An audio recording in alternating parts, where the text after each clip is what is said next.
Olen Zellweger continues to prove that he is a man of the people, getting a crazy OT winner and a wild comeback win against the Mammoth. That and more on this episode of Locked On Anaheim Ducks.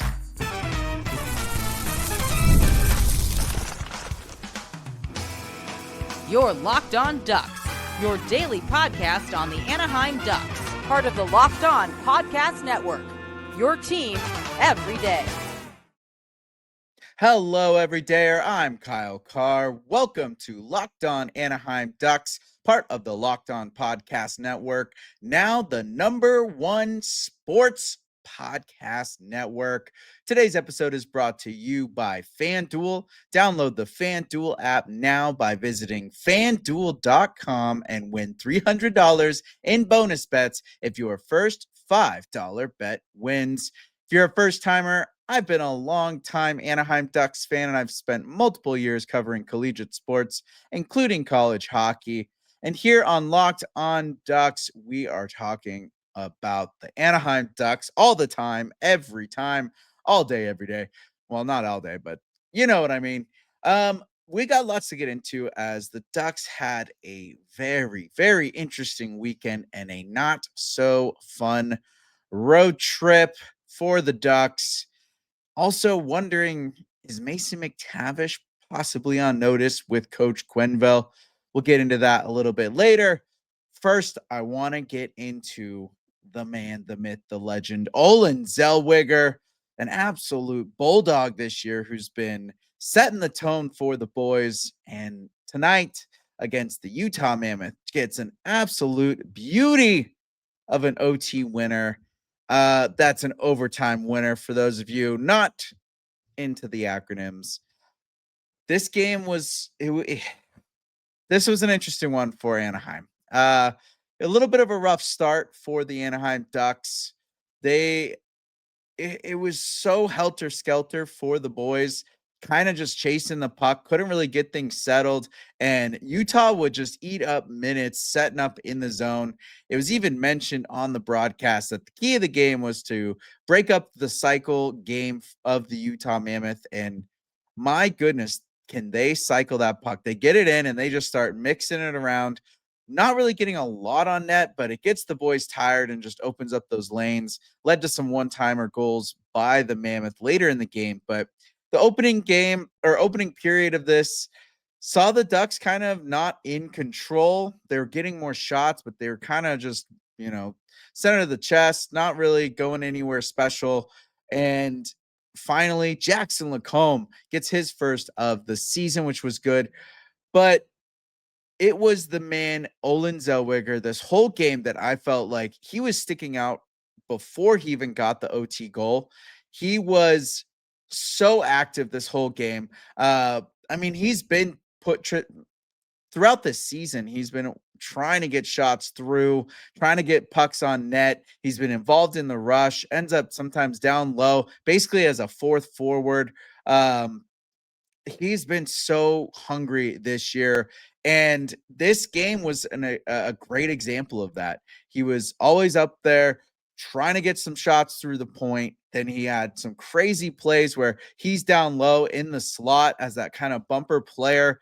And the forwards read off of him really well. They position themselves and get back to cover for him when he does activate. And he seems to just be getting a lot more understanding of when it's time to break down and get into that area and really control the pace of play and when he needs to stay high or when he can get down and kind of help in when the Ducks have the puck in the corner and he can kind of be there for that loose puck.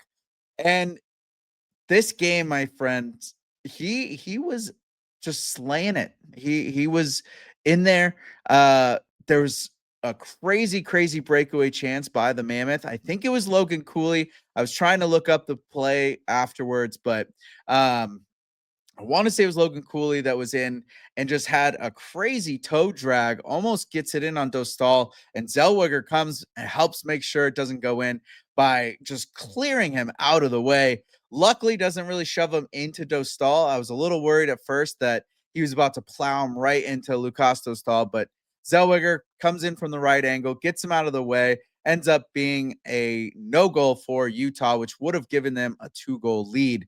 Later in the period, he's in there on the rush again, trying to get points through, and getting that puck, shuffling it through the mixer, and he just seems to be in that right spot. Him and Trouba have got a great combination going on right now.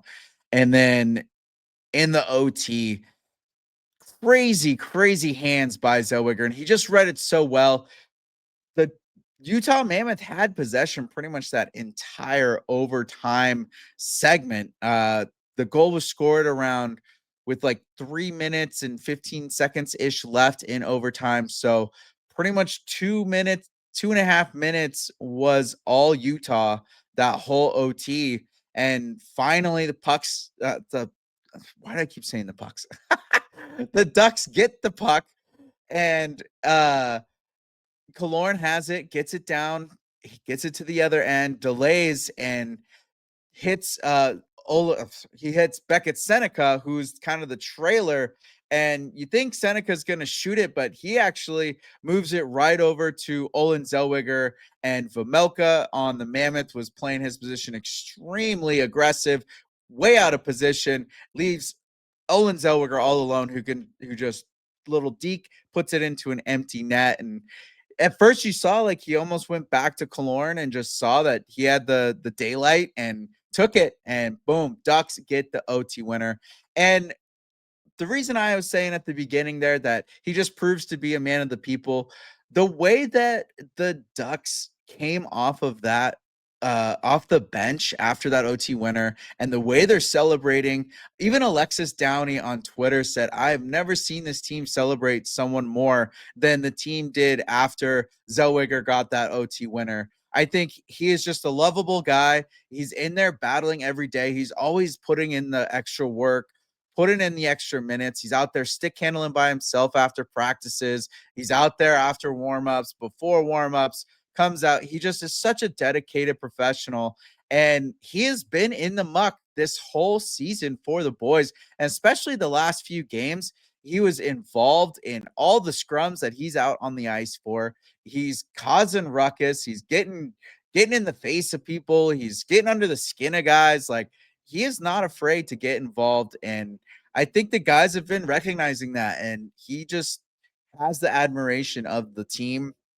And you saw that when they all cleared the bench and just surrounded him, boys are laughing. They needed this win. I don't know if it was necessarily deserved with how the game was going, but the fact that they battled back, Troy Terry getting a tying goal with 4 seconds left after great play by Leo Carlsson, even though he gets tripped, no penalty, hand up. Seneca reads that, gets it up over to Cutter Goche, who gets the shot off, hits Kreider. Kreider feeds it right to Terry, who gets it in. And then that OT winner by Zellweger. So great effort to come back and win this one for the boys after being on a 3-game skid of losing. I was really impressed with how they came back through. But honestly, Zellweger was the guy that stood out even in the games that these Ducks teams lost.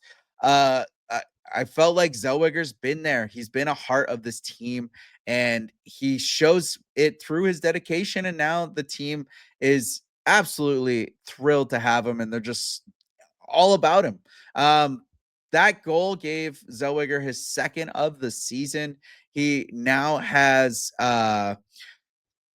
what is that? He's got 6 points now. He's plus 11. And in his career, 107 games for Zellweger, 11 goals, 24 assists, 35 points, plus 6 in his career. Only 12 PIMs right now on the season. But like I said, he is involved in every scrum when he's out there on the ice, getting into guys, bodying people out of the way, not afraid to get in there. Not really registering a lot of hits on paper, but he is not afraid to use the body and get in the scrum, get in the mix, get in the corners. He's going to be the guy there. 23 minutes and 12 seconds for Zellweger against the Mammoth with 4 shots, 1 blocked shot, 1 hit recorded. But again, he's in there where he needs to be. He's physical, and he plays just a good heads-up game right now. Got to love what's happening with Olen Zellweger. But like I was mentioning, the Ducks kind of had a rough road trip, and we got to get into that. A little come down to earth moment for the boys. We'll get into that coming up next. Hockey season is officially here, and nothing beats being in the arena for those opening games. But let's be real, getting tickets can be a total headache. Between waiting in queues, surprise fees, and prices that jump right before checkout, it's easy to get frustrated when all you want to do is cheer on your team. That's where Game Time comes in, the app that gives fans the advantage. It's your ultimate life hack for scoring amazing NHL tickets fast, easy, and stress free.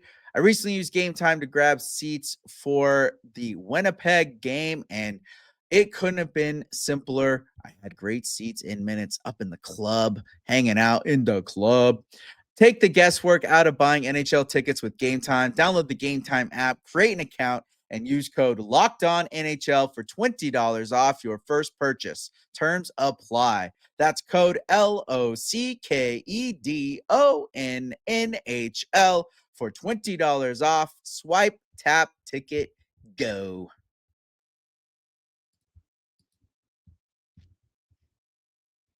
Before we get into what was a tough road trip for the Ducks, I want to say thank you for making Locked On Anaheim Ducks your first listen of the day. And thank you for making Locked On the #1 sports podcast network. So, yeah, like I've been saying, the Ducks had a tough road trip. Last couple of games going 0-3 after being on a 7-game heater, 7 games in a row, and then they go lose 3 in a row on the road. And not really a lot of offense for the Ducks in that series, letting up a lot of goals, getting frustrated, kind of some bad discipline, a lot of stuff happening. And we'll kind of get into all of that here in this segment. In those 3 losses, the losing started while the Ducks took on the best team in the league right now, the Colorado Avalanche, which, by the way, I got to get into something. I got some pretty heated comments and some upset fans from Colorado, definitely some ass fans, when I said that Leo Carlsson could be a Hart Trophy candidate and that I see him being an MVP of this team, especially if the Ducks get into the playoffs with the way that he has been playing. And yes, he's been a little bit dry. We'll get into that, but he has every opportunity to be a Hart Trophy candidate this year. And I get it. Nathan MacKinnon is an absolute monster, and he is a madman right now, and he's playing extremely well. Not taking away from that, but what the parameters are for the Hart Trophy is that the player was the MVP of their team and drug their team through to the playoffs. And I know McKinnon's doing that, but there's also some great players on that Avs team alongside of him, like Cale Makar. And I know he hasn't been scoring much, but Gabe Landeskog does wonders to that team. So sorry that there's other players in the league other than Nate MacKinnon Avs fans. But anyways, Leo, unfortunately, has been a bit snake bitten as of late. Gets the only goal against the Avalanche with that 4-1 loss up there in Colorado, but he has not scored since, not even an assist. However, he still leads the team in points with 26. Cutter Gauthier coming right there on his tail with 22. He has gotten a couple assists in the last couple of games. That is Cutter Gauthier. However, he did have some great game-breaking moments and had opportunities to get more points, and he's been playing like a man possessed. He plays so well. He's driving through traffic. He's trying to get stuff going. I feel like he's been trying to kind of stir the drink more than really just going for those hard shots like he was at the beginning of the season. He did have some good shots, at least against the Mammoth, but you could see a little bit more of his nose going towards the net rather than looking for that play, which I think he kind of has been doing. I think that's just, when the pressure picks up, you go to what your habit is, and his habit is to kind of try to be that playmaker and control the game. But um, he got the tying goal basically started with a good read. He was battling for the puck, kind of stole it from the Utah Mammoth, gets tripped up, no call, but that leads to the Beckett Seneca pass to Kjer, who gets the shot off. So Leo Carlsson doesn't get assist on paper, but he does assist in that scoring starting. So he's there, he's involved. It's not like he's completely gone ice cold and isn't in the play, just hasn't shown up on the score sheet. Moving on, though, from Leo Carlsson, looking at the road trip again, the Red Wings, they definitely had their revenge on the Ducks, a 6-3 beating by the Red Wings. Ducks owned them 5-2 at home, and then the Wings get them with that extra 6-3. That was a tough one. Ducks just kind of beat themselves and got a little shell-shocked, I think, and once they were behind and they couldn't come in. They were fighting, but Gibby was on a mission, and then Cam Talbot came in, and it was tough. And then held to their first shutout in this season. First time that they've been held to 0 goals in the regular season, and that was against the Minnesota Wild. They got bodied by the new Wild goaltender, Jesper Wallstedt. This kid, 11 NHL games in his career. 6 of them have been this season. And this kid has a save percentage now of 924, has 2.10 goals against average right now, and 4 wins, 2 of which were shutouts. So this goaltender was playing extremely well. The Ducks put him to the test towards the end of the game, and he stood tall, did not let the boys get one past him. And unfortunately, the Ducks in the last 4 games, they've given up 14 goals, only scored 7. So they have gotten doubled by their opponents in the last 4 games. Penalty minutes in the last 4 games, 10 minutes, 24 minutes, 14 minutes, and 9 minutes. That's 57 minutes total in the last 4 games of penalties. Only one was a fighting major, and that was against Utah tonight with Ross Johnson taking on O'Brien on the Mammoth, known as Spicy Tuna. I called him Big Tuna on Twitter. My apologies.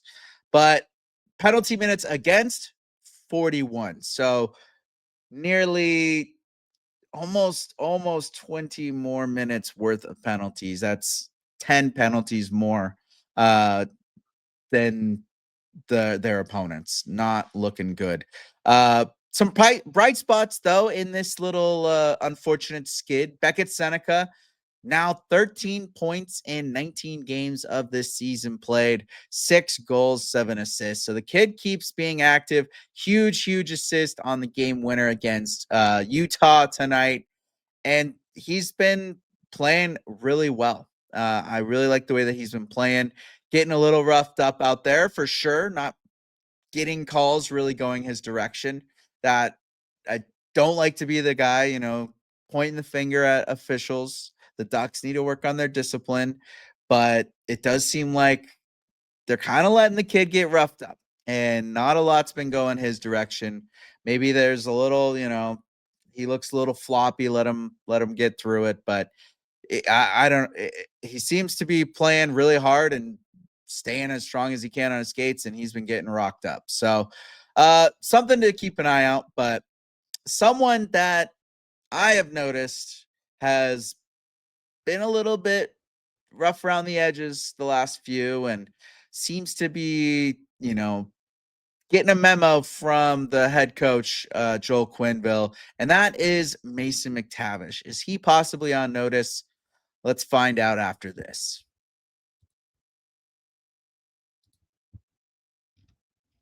The NBA is back, and there's no better place to get in and on the action than FanDuel, the official sports betting partner of the NBA. Even if you miss the start of the game or want to ride the hot hand, FanDuel has live bets on everything from who will score next to fourth quarter comebacks. Plus, you can even combine your live bets into a same game parlay for a shot at a bigger payout. It keeps every game exciting, especially when your team's making that late push. Right now, FanDuel is giving new customers $300 in bonus bets when your first $5 bet wins. So head to FanDuel.com to sign up and play your game with FanDuel, the official sports betting partner of the NBA.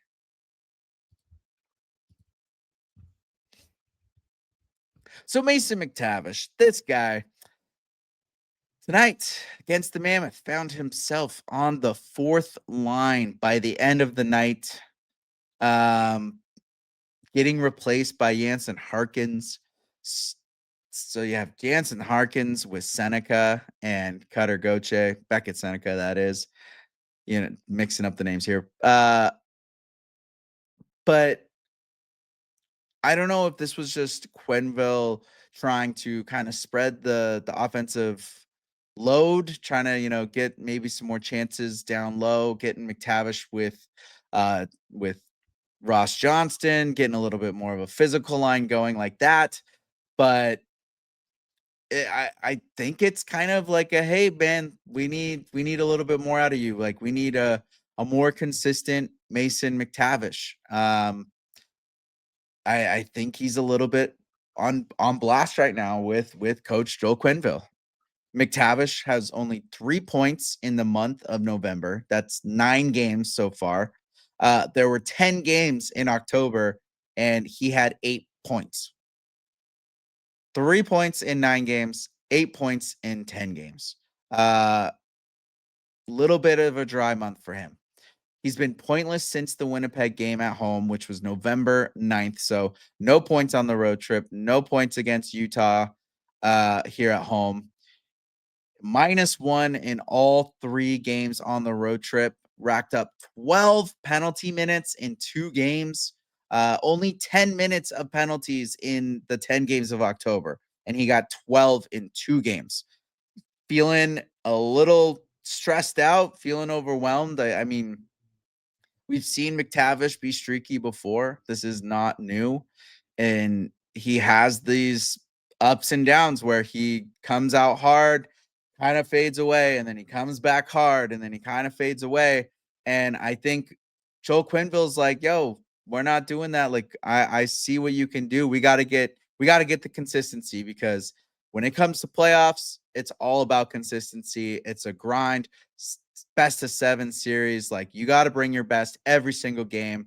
And he just seems to have these moments where things aren't going his way, and he just kind of turns into this wrecking ball on himself, where he's not providing any beneficial offense, and he's also just finding himself getting bad penalties, bad roughings, high stickings, trippings, just undisciplined play out of Mason McTavish when he gets into these slumps. And in those 12 minutes, none of those were fighting majors either. There was a high sticking, and then a double minor high sticking, and then he got a roughing and a tripping and a holding, and it's just been tough for him.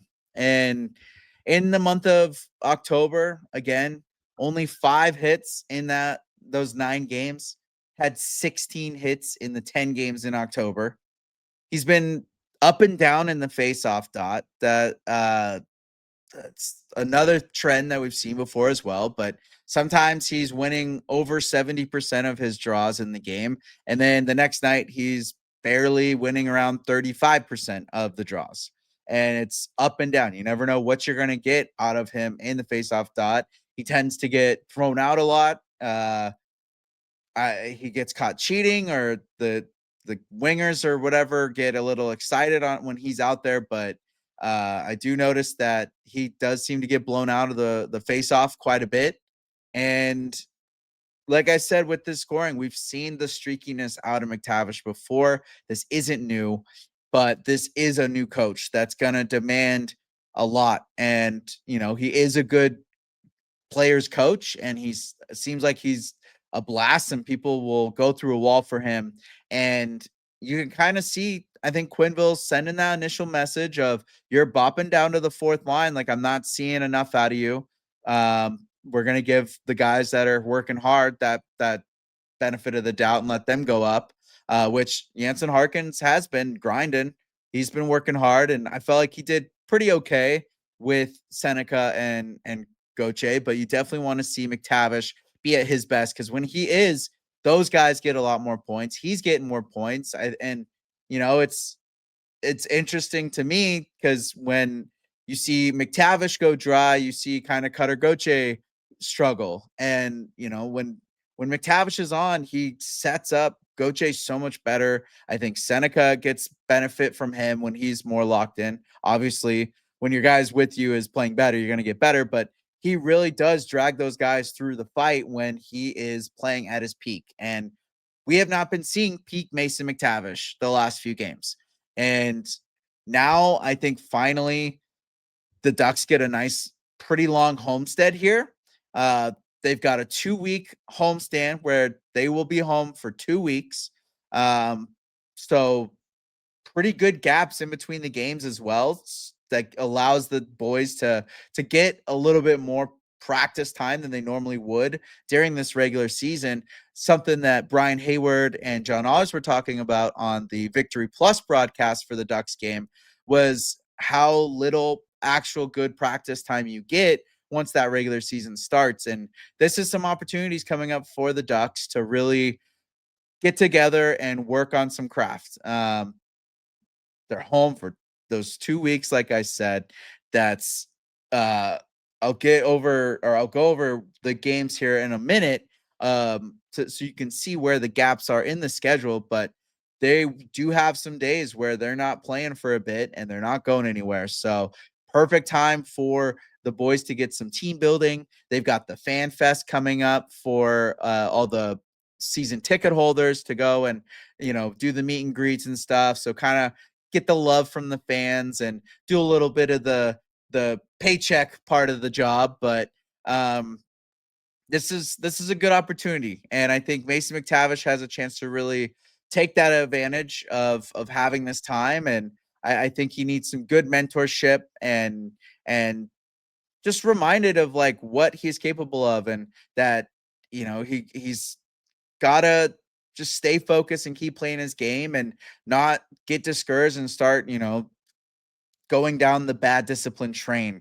And you want to see the well playing, well disciplined Mason McTavish, because the numbers just show when he doesn't take a lot of penalties, he's scoring goals. And when he's scoring goals, he's not taking a lot of penalties. And when he's not scoring goals, he's taking a lot of penalties. When he's taking a lot of penalties, he's not scoring goals. So there is a trend with him, and it needs to change. And I think this is the perfect coaching staff to really get him on a steady pace throughout the entire regular season and let him earn the paycheck that he fought tooth and nail for. So that's what I'm expecting out of him. But looking at this schedule here, 2 weeks at home, 5 more games at home right now before the end of the month. They got the Bruins on Wednesday, Senators on Thursday, and that's the first home and home back-to-back for the Ducks this season. So 2 home games back-to-back this week. Golden Knights on Saturday, and then they have the Canucks next Wednesday and the Kings next Friday, and then they hit the road to finish out the month for 1 game. So 3 Pacific Division meaningful games in this homestead. So the Ducks faithful are going to bring that energy. I saw them at the Honda Center. I feel bad for anyone that left in this game thinking that they were out of it, but that comeback was insane. 4 seconds left in the game, and then an OT winner by Olen Zellweger. After a tough road trip, those Ducks needed that win, and now they've got some time to get Mason McTavish back in action, get the boys scoring again, get Leo Carlsson back on the board, get Cutter Gauthier going on the board.